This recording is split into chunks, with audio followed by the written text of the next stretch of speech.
Hi friends, welcome to my channel.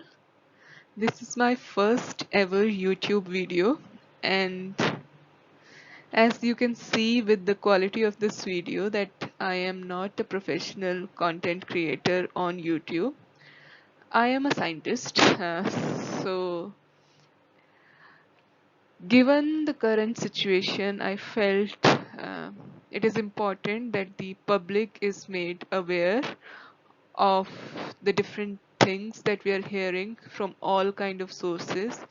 Some of us might be getting confused, with so much of information and so much to absorb. So I thought I can give it a shot, try and explain certain things which can give you more clarity on the different testing scenarios that we have with respect to COVID-19. And God forbid if someone if they get affected, they get infected, it's good to have a basic clarity on things. I also want to say that don't take this as a medical advisory or a prescription to any kind of self-testing or self-medication. The purpose of this video is only to create awareness and explain scientific topics, subjects which are meant for medical practitioners, meant for laboratory technicians, experts, and explain them in simpler form for general public to understand. So I am going to explain what is antigen testing, what is antibody testing, and what is real-time PCR. I am sure almost all of you must have heard of these terms one or other time in these last 4 or 5 months since the time COVID-19 appeared. The one common thing between these all these testings is that they allow diagnosis. And by diagnosis, I mean you can tell whether a person is infected or not, and then what should be the sequence of treatment that should follow, what should be the cascade of care, which means how that person should be treated not only with medicine but with other supportive therapy, with respiratory support if it's a severe case, or any sort of care environment that has to be given to a person who is tested positive for COVID-19. Now, it is also important to understand that coronavirus is not only COVID-19. Coronaviruses are a family of viruses, and the term corona is derived from this envelope that these viruses contain, and because they resemble a crown sort of a image, the word corona is derived to represent all these viruses, which also include viruses which cause common cold, flu, all sort of minor illness. One variant out of this has arisen in recent times, which has additional receptors, which we won't go into much detail, but because of that, it is causing much severe disease than the common coronaviruses that we know. So, as any virus, this virus also consists of two major things. First is the nucleic acid. Now, nucleic acid, if you don't know, still you must have heard about DNA or RNA. It's the material which codes information for proteins or for other processes that takes place in any organism or cell for that matter. So, coronaviruses consist of RNA. RNA are slightly different from DNA. We won't go into technicalities, but it's for the basic understanding, and for the purpose of understanding this video, I would just say that the nucleic acid in COVID-19 virus is RNA. The second component for the virus is protein. Now protein, including these spikes that you see, red colored spikes on these viruses, are a simplistic description. It's a very simplified view of a virus, but for understanding you can say that these spikes are the ones which go and bind to receptors in the body of the host. So if you see receptors as a lock, these spikes are like the key. They go and bind to that receptor. Now what comes in testing is we could either detect virus protein, because virus consists of nucleic acid and protein. We could also detect the response that human body generates. In this case I'm saying human because the host for this virus is humans. It is quite possible that for any other virus which causes disease in animals, that immune response is generated in the animal host. So in COVID-19, the immune response is generated in the human host, and that immune response is directed against the viral proteins. And the immune response is mediated by antibodies. So we could also test the antibodies which are generating response to the virus. Then we can also test for the nucleic acid, which is RNA. And because it is RNA, for any sort of PCR, the initial material has to be DNA. So this RT comes when in the laboratory RNA is changed into DNA. There is a process for that. It is called reverse transcription. So RT stands for reverse transcription, and PCR is then amplification of that nucleic acid so that it comes in a sufficient quantity which can be detected by any detector. So in the next slide we'll see basics of antibody testing, antigen testing and RT-PCR in COVID-19 testing.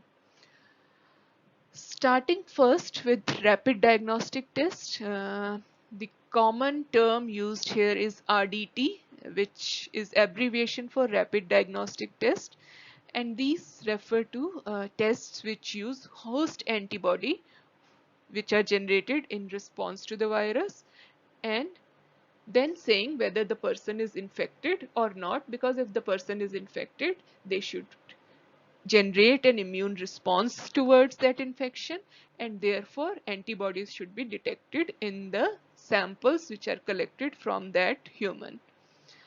This is a common test which is used first because it is rapid. The turnaround time, which means the time from sample collection to result, is small. Also, it's lesser constraint on the economics of testing. By that I mean it's relatively cheaper to do an antibody testing as compared to doing a nucleic acid detection by RT-PCR. So it makes an affordable testing which can be done quickly. Now you would say then that is a win-win situation. Why there's a need for RT-PCR? There is a need because antibodies are not produced on day one of infection. They are produced in response to infection, and as the infection progresses in the body, antibodies are gradually produced. So in the initial stages of infection, when the person is capable, when the person who is infected is capable of spreading that infection to others, would not be having antibodies and so would be tested negative, but in actuality that person would be positive, and this is what we call as false negative. Also you can see that the quantity of antibody response, the amount of antibody which is produced would depend on a person's immune system.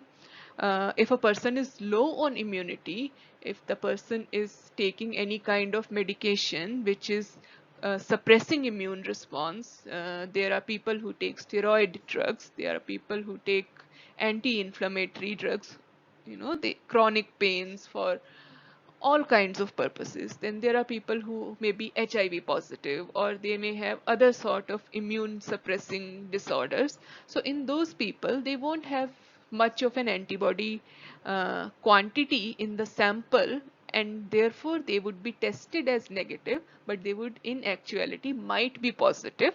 So testing can miss out on these people. Now, these kits also, they are not foolproof. There is also a possibility that someone is tested as positive, but they are not actually positive for COVID-19. And this happens in most cases because, as I said, this novel coronavirus, which is SARS-CoV-2, is not the only coronavirus of the family. So it is quite possible that a person has been infected by some other coronavirus, maybe common cold, flu, that kind of virus, and that antibody which was generated in response to the other coronavirus is giving a cross reaction with the COVID-19 antigen which is being tested. So in that case, it would be called as false positive, which is not positive, but it is giving a positive reaction. So because of these restrictions, it is not the case that antibody testing is not, recommended, or it should not be done, but it should not be done as the confirmatory test for an individual. There are other applications where it can be used. For example, you might have heard about sero surveillance efforts being going on. Sero because serum has those antibodies. Um, so in a large population where you are testing the extent of spread of virus, you cannot go ahead and do a nucleic acid testing with every individual. It is going to be highly resource intensive. It is going to be very costly, and that is not also required for a large population, because then the proportion of false positive and negative is not going to be that much that it would affect the overall picture that the state or country is trying to grasp through their efforts. So it can tell you uh, the rate of spread in different areas. You want to compare rural areas and urban areas. You want to understand whether some sort of intervention like a lockdown has affected the spread, or it has contained the spread of virus. So for these kind of larger picture studies, antibody testing is the way to go, and that is why serosurveillance is primarily where antibody testing is recommended. Though I also want to add that all governments, you know, health organizations, WHO, they are very open to a testing kit which is highly specific and highly sensitive so that it can be used as a confirmatory diagnostic. Also, as of now, such kits are not readily available, and therefore a specific purpose is assigned to antibody testing. Next, now we see what is antigen testing. We are hearing a lot of traction for antigen testing. Governments are suddenly saying that they're trying to find out more kits for antigen testing. Recently, one of the biggest superstars in Indian cinema has got coronavirus infection, and their family members were first tested by antigen testing method, wherein few of them came out negative. Later, by nucleic acid testing, they came out positive. And why this happens? Firstly, you understand that antigen testing is different from antibody testing because it directly tests the viral protein. So the belief that we have is that because this is the COVID-19 protein from the swab that we are going to test, then it is going to be more specific, and the cross reactivity because of other COVID virus, because of other coronaviruses that we are facing with antibody testing, we might not face it with antigen testing. That seldom happens. Sometimes that does not happen. There can be cross reactivity, but I would say the chances are lower. But the major problem with antigen testing is that the antigen is expressed only when the virus is very actively replicating. So in the very early stage of infection, when virus is very high in number in the areas, say in the throat, in the nose, from where the samples are collected, then there are much higher chances of getting a proper antigen test result rather than at a later stage when virus has gone down in the respiratory tract, when it is more in the lower respiratory tract, it has infected lungs. So there are lesser chances that the virus will be detected by nasal swabs or throat swabs by antigen testing. So again, because of these reasons, there are chances of false negative and false positive with antigen testing also. But why? It is also something that has not been ruled out, and in fact, there is a lot of traction in finding good kits which can, test coronavirus on the basis of antigen detection, is because it is again rapid. Um, at max, it takes 30 minutes of turnaround time. It also makes testing accessible to areas which cannot be reached by a sophisticated PCR containing laboratory. So for last miles, for people who are in remote areas, for people who are in low resource setting, these are the kind of tests which can be worked out. It also saves money. So if a good kit comes with proper validation and it is highly specific, highly sensitive, then nothing like it, you know. Coming finally to molecular testing, it detects viral nucleic acid, and like I said, COVID-19 virus consists of RNA, which needs to be first converted into DNA, and then it is tested by a polymerase chain reaction, which is PCR, by which one DNA, for example, it's not one DNA, but for example, if it's one DNA, it is multiplied exponentially to give multiple copies of DNA, which can be detected by a detector, which is built in the instrument that is, there in the laboratory. A lot of RT-PCR based testing kits are now available. They have been tested for sensitivity means that if there is very low quantity of virus, then also it can detect it. So it is highly sensitive. And specificity, which means that it is specific for the novel coronavirus and it won't co-react with other types of coronaviruses. So as of current date, molecular testing is something which is the gold standard. Any test, any new test which comes is benchmarked against molecular testing. And when we say, you might find instances where molecular testing has also, given false negative and false positive. There can be a number of reasons for that. Firstly being, the laboratory technicians and laboratory ecosystem has not yet matured to a stage where they are trained enough for molecular testing, which means nucleic acid testing. It's a very new trend that all laboratories are jumping into it because it's also a need of the hour. So it is quite possible that a test has not been performed properly. It could be possible that the kit has not worked properly.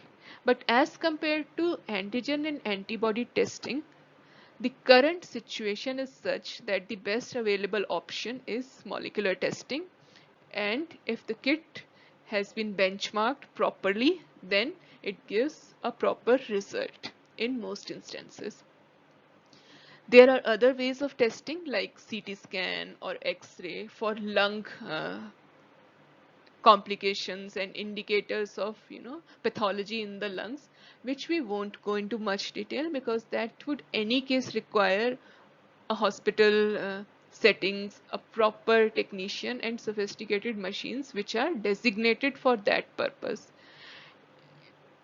In addition to this, if you want to get further information on molecular testing, there is a proper guideline document available at WHO. You could always go and refer to that document. It's very readily available on WHO website. And if you want to access this slide, it will be posted on my Instagram channel, which is also something that I started new with this video. And for any question, do send in your questions in the comment section. I'll be happy to respond.